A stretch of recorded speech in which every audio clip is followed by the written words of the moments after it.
Okay. Hello, welcome to Fishbowl. I'm here with Julie Perry. Yes, I am. I'm here. So I brought in my special guest who is actually my boss and the brains behind the operation of Perry Home Solutions. And so we are bringing you a fishbowl today. And I have a secret undisclosed assistant behind the camera that will be giving us questions. Secret undisclosed assistant, what are the questions that are posed to us today? Okay, the first one is how long will it take to sell my home? How long will it take to sell your home? Okay, that's an interesting one.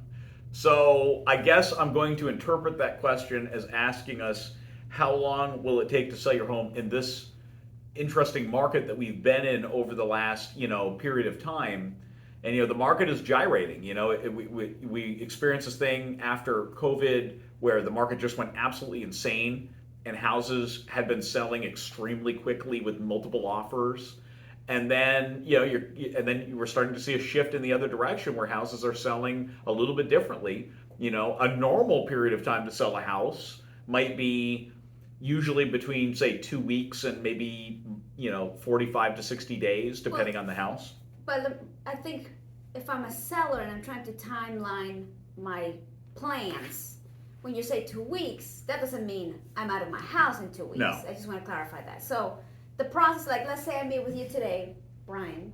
You're so amazing. I'm definitely going to hire you. Well, you clearly don't. And so what am I looking at from the point that we meet and we make a decision to move forward? Oh, is that what they're asking? Okay. I think so. Got it. Because a lot of people want to So- plan for the process. So, like, normally you got to think, presuming that you are ready to put your house on the market right now.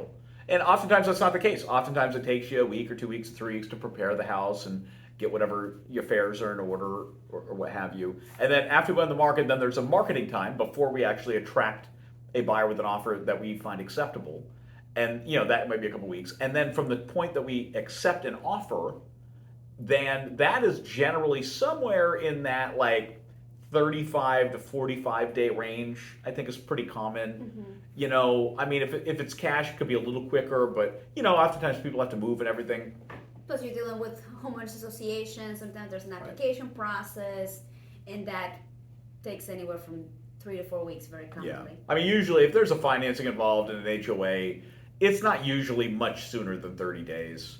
And it usually doesn't go much over that 45, 60 day range because once you get too long, if there's financing or something, it gets real weird because the appraisal's only good for so long, their mortgage rates are only good for so long, and stuff like that. So usually, And sometimes the longer you have the contract, something could happen to the buyer's financing. Yeah. Maybe their credit goes down for whatever reason, or something with their job, or something that could happen that could no longer make them no longer qualify.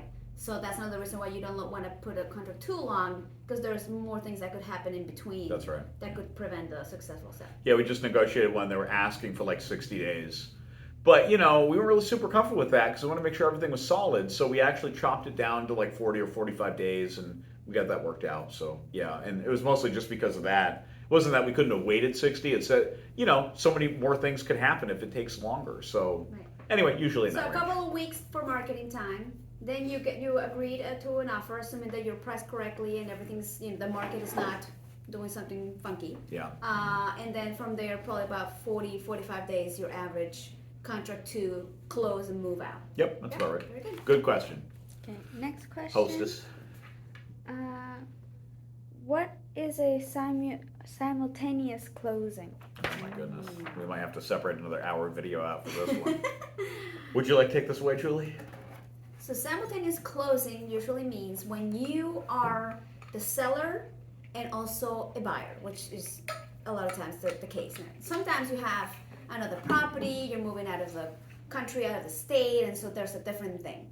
But normally when you're staying in the area and you're just moving, buying and selling, you have to coordinate the closing of both properties, the one that you're moving from to the one you're moving to, right?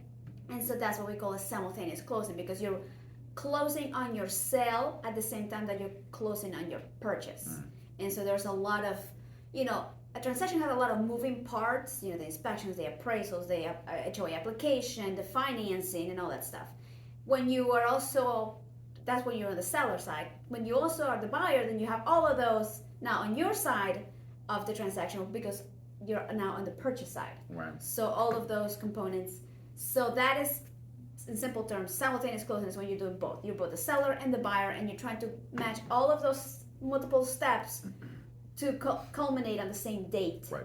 for closing on both properties on the same day. And it can be treacherous because real estate is a difficult animal to tame sometimes, and it, even in the best situations with the best, realtors, and it doesn't always work perfectly. And you got financing at the buyer on your side, you never know what's going to happen.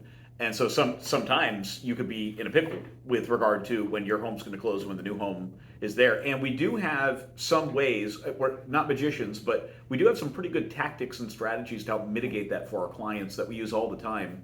And thankfully, at this point, we have not had a client go homeless. Yes. So we're very proud of that. Yes. We've seen other homeless people that were in real estate, and so we're very happy that hasn't happened to us. So Right. anyway. There's a lot that could go into that topic, but we're trying to keep it short. And final question from our hostess. Well, we could do a fun one. Okay. Which, what do you think the smallest house in Great Britain is? Very specific. make your best English accent. No. You're gonna answer it. I don't have an English accent. No, I can't. I'm bad. I don't even. I would like to hear your. Oh my British god, it English would be so accent. horrendous. Yeah, it would be. How small is the smallest Well, house? let's see. It's specifically how wide is the smallest house How in wide? Great Britain? I don't understand the question. In Wide. inches, how wide is it? In inches. Well, they don't use inches in Great Britain. They use Well, they do. meters. Right now. Yes, they do. No, Britain uses no, they the don't. empirical system. No, they don't. No, Inches? Great Britain uses miles and inches and feet. Yes, I thought so. No, they may have made. I feel it. like not. They may have invented. Anyway, it, but they so don't use so it. we're supposed to guess the width of the smallest house in inches. Are you telling me the And US also- is the only one that uses miles and inches? No, I'm there's pretty like sure. one or two other countries. Besides that, no. Is that the trivia question? Who uses that? Yeah, this turned into a whole other topic. No. In inches. Okay, I'm trying to clarify the question. So we're asked what the smallest house in the UK is in terms of inches, in How terms of the wide? width. How wide? Yeah. I mean, I'm gonna go And with. remember, they have medieval streets. Everything's very small. I'm gonna go with. How wide is this? Table width. I'm gonna go with 5 feet. I don't know the number of Inches. inches. Well, 60 inches? Sure, let's do 60. It sounds about 5 feet. It was 72. Wow. You're pretty close. So the smallest house in Great Britain was 72 inches wide. Yeah. Well, there you have it. Thanks, everybody. See you on the next Fishbowl. Indeed.